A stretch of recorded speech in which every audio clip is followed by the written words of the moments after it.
Guys, I got this new lovely 6.4 public test. And here is the new port look of it. So, small little things that Wargaming probably hasn't noticed is the one, some ships are freaking floating. I guess they did it so that you could see the lower hull instead of the, because the Mogami's pretty low to the waterline. So, I guess they brought it higher just so you could see the actual hull itself, somewhat. Um, as you can see, Shokaku is in a dry dock that looks like it's pretty much on height. Look at the size of Lexington, though. Oh my god, this thing is huge. Look how tall Lexington is. Wow. And then you have, that's mostly the battleship destroyer slipway. You have the cruiser slipway, and or dry dock. And then after that, you have the, I believe this is a slipway, actually, not a dry dock, because a slipway is actually where they would just pull it up, in comparison to a dry dock where they would actually pull it here, and they would actually dry out they'd sort of pump out all the water afterwards. So the slipway is for destroyers. So this is basically a new port. It has lovely dynamic lighting here, as you can see. Very, very nice lighting. It shows every intricate little detail for everything. Them building a destroyer in the back here looks like a... Honestly, it looks like a Fletcher class DD. Yeah, it looks more like a Fletcher if I'm correct. Either a Benson or a Fletcher. Yeah, it looks more like a Fletcher actually, this DD in the back here. You could tell by the hole in the middle right here, the way it is in the front, you could tell that's not the same as this. It's more of an angled. And yeah, that's a Fletcher. That's a Fletcher class DD they're building in the back right there. Cargo ships, tons of them for some odd reason. Also, Wargaming, I don't know how you could screw this up, but how is there nobody actually welding the cablings? It's like it's just sparks coming out of it, as you can see. I don't know if they like to screw up that way, but that's okay. It's Wargaming, but still overall a very, very cool port. Look at the Yamagi. Like, you can see, like, it's darker up here because there's no light going up on the top because the lights are so limited to certain areas, which is quite cool. Crane's always at work and doing stuff, not really hooking onto anything, but maybe they'll change that a little bit. So, let's talk about the changes. One of the biggest changes in the game right now, there's two big changes that I have to announce. We're going to go to the Carbadosk. Now, the Carbadosk's maneuverability has dropped for the rudder shift from 5.6 or 6.6, something like that, to 11.1. This is a huge, huge deficit for the Carbadosk. This is going to be a major difference. You might be able to go with the commander skills probably down to about 7 point something, 8 point something. If we account for all the rudder shifts. But it will be a very much less maneuverable ship, which was probably needed because the maneuverability on this ship with the rudder shift, I mean, this thing could shoot all day at max range and you couldn't hit it for crap, and it has the heal capability, so I think it was fair what they did to this ship. Next, big thing that they bring out was the Mogami. Oh, they gave this ship some love. They gave some huge love to this ship. Now, back in the day, the Mogami's 155s benefited from advanced fire training, because advanced fire training, which was here, originally I think it was a tier 5 skill, or I think it was still a tier 4 skill. As you can see, it included 159 millimeters. It used to be 155s, so this thing had a 3-kilometer buff shooting range. On top of it, the turrets turned really quick with the 155s as well. This is during closed beta test. And closed beta test was hugely different in comparison to now. And this thing got nerfed so bad that it was almost unplayable. The 155s were still playable, but still pretty difficult all this time. But it's a great destroyer hunter killer. And they just made it even better now. So, they dropped it from a give or take 52-second turn time, I believe it was. So here, on the regular server, as you can see, the Mogami has a 38.81 second turn time. with the upgraded modules of the main battery modification 2, and also the expert marksman. So now, as you can see here, they dropped it down to 27.9 with all the same skills that I have on the other server, which is with expert marksman, and with the main battery turret rotation. Now, I don't really need aiming system, to be honest with you. It's not necessary with this ship.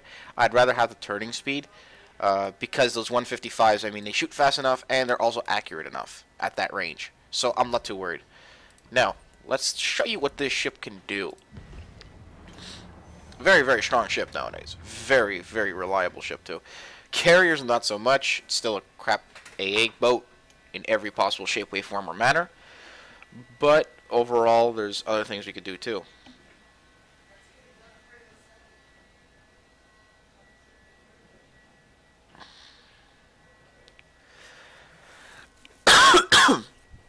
I am so sorry, guys. My throat is still hurting me a little bit today. I just woke up, too. Dog kind of woke me up at 3 o'clock in the morning, so I'm kind of like doozy. So now, look at this. We have a lovely tier 10 medal. I'm going to show you what this thing could really do. I believe the Akatsuki got buffed as well. The Akizuki got slightly buffed. I think it's, yeah, it's turret traversed, and several of the Japanese DDs got dropped like 4 to 5 seconds under turret traverse. I think that was just to keep up with their turning speed. Just enough. So.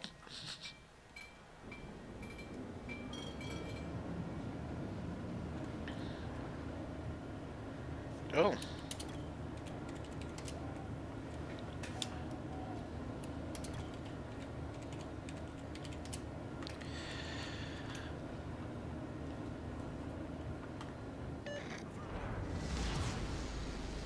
So if we look right here, if you look how fast these turrets are absolutely turning right now, this is ridiculous. I mean, it's just insane. You could officially go from one side to the other, and if you want to, and keep your aim sights there, you used to not be able to keep up, now could actually keep up, which is quite impressive. So you could not do this before. Before you had to like literally come back every time to shoot, or it's totally different. It makes the Mogami a total different gameplay than what it used to be. Very, very, very strong ship nowadays. Ibuki, I think it still needs some love, Ibuki, because it's basically a Mogami with the 203s. Would I say Ibuki's worth grinding through? Yes, just to get this out. Honestly, that's all it's for, just to get this out. But Ibuki's absolutely useless with my eyes for the extra range. If you want a good fire starter with great stats with the same fucking thing, with better matchmaking, go with Mogami. It's just a better ship. Overall, just a better ship. So.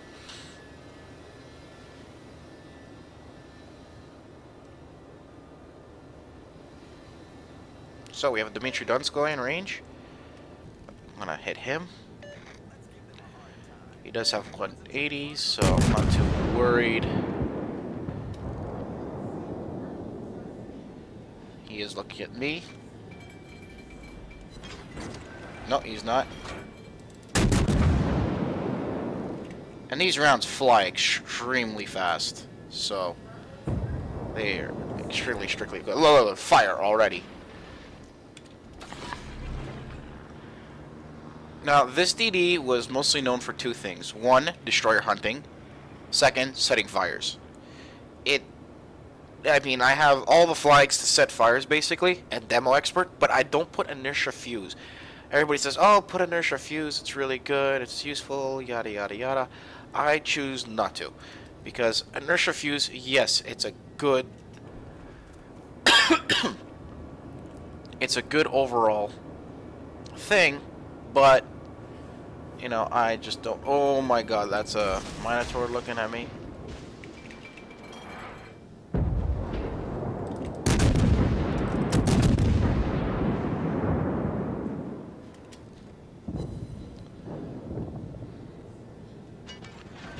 worst part is the Kerfurst is looking at me too.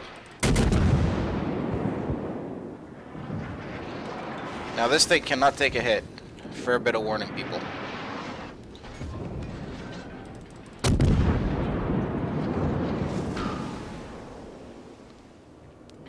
So you always must play the runaway game.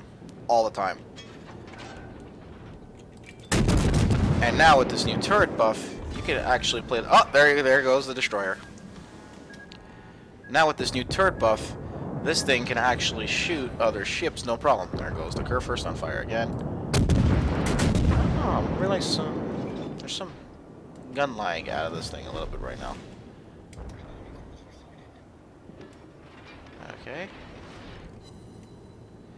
5,000.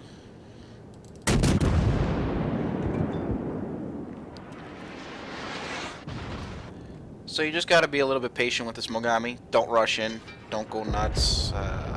Try to engage people. And that's how this ship is played. It's just a max range shooting machine. Juke out. In and out, no problem. So try to set 1 or 2 fires and then back off of him and shoot another ship. That's the concept of this ship. It's like playing a British... not a British, sorry. It's like playing a Russian cruiser. Same concept. Just that Russian cruisers are a little bit better at this job. But Mogami is just as viable.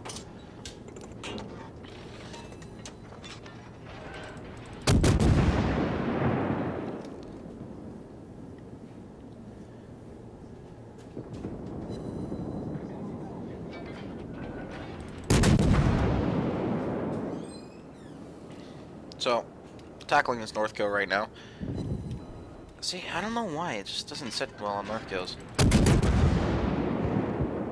Oh, will I get it through? Oh, I got some through. Okay, there you go, 1,700. Now, I'm noticing this Yamato coming around the corner. This isn't too good. I'm going to start backing off.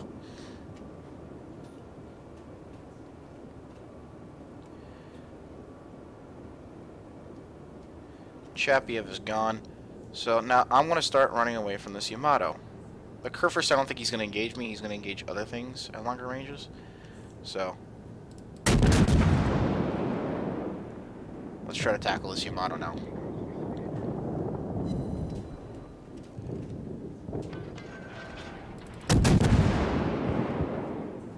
See, he's going to go for that Minotaur, and I know it because that's deadliest threat to me. What he doesn't realize is I could actually set fires pretty easily to him.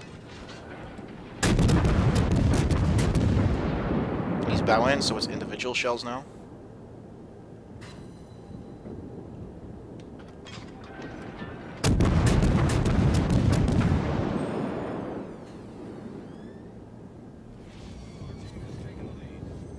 There we go, 2 fires.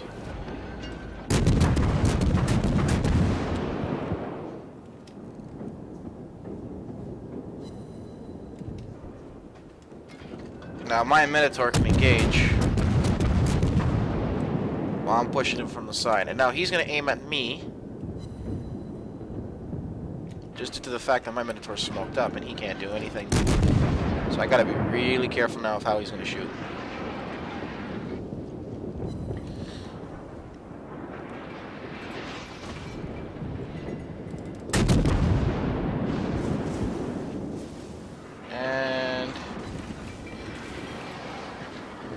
Juke those original rounds.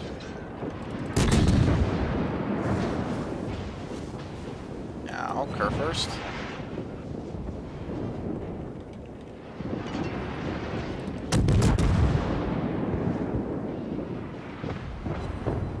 There we go, another fire.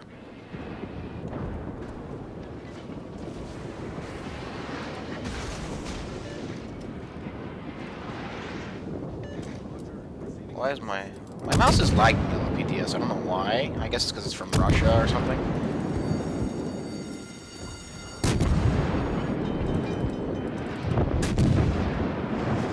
So we have a carb here. This is where this DD thrives. Is versus other DDs. This cruiser thrives versus other versus DDs especially because it has this low concealment capabilities, and it could just absolutely devastate everything. Oh, that's a Zhao.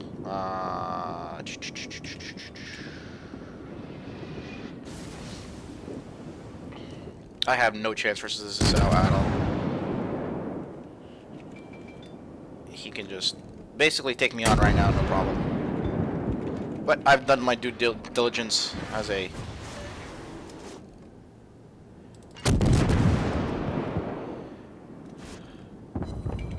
well...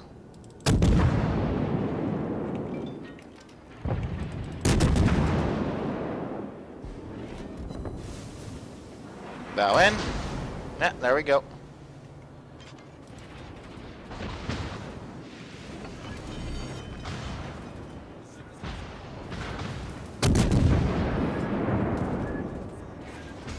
Ooh, ow, that hurt.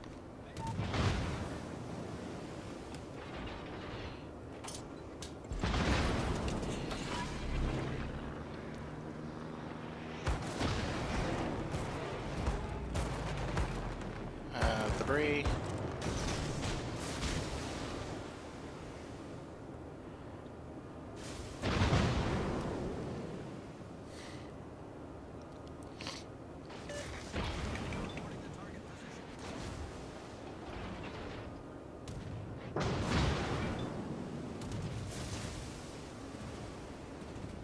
Now I'm just trying to seek cover away from everybody else except for this Zhao. Oh boy.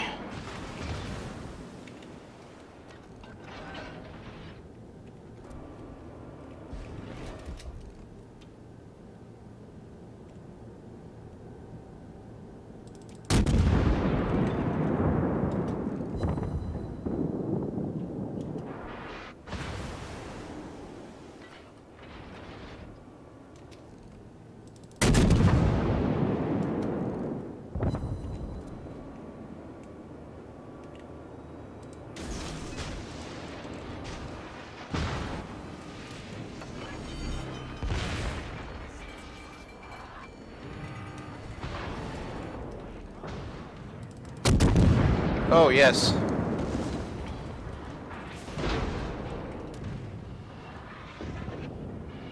No, he's not gonna eat one. No, this is not good.